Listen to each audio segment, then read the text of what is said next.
When we write editorials about neighborhoods, I can guarantee that we're going to get a really loud and quick response.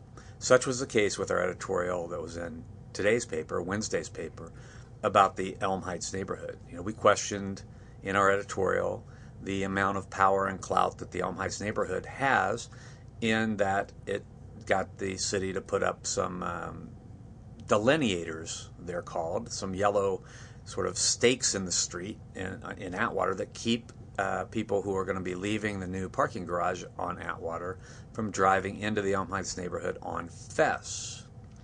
We questioned the wisdom of that and made several points about it, and we got very quickly some comments online that were fairly critical, although some were actually very positive about our taking on that issue, and some, were critical enough to call the editorial dumb and speaking idiocy to power.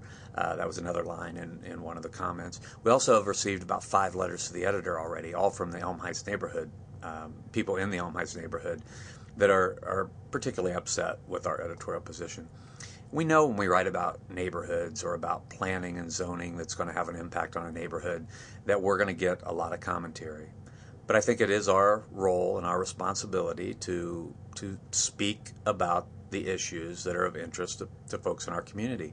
One person had called us about that particular issue. He's a person that we know down here in the newsroom, and I would say he's a very neighborhood-oriented person, a very smart person, and in fact a fairly liberal person, who said those people in Elm Heights first don't want us to park on our tax-supported streets in their neighborhood, and now they don't want us to drive on them.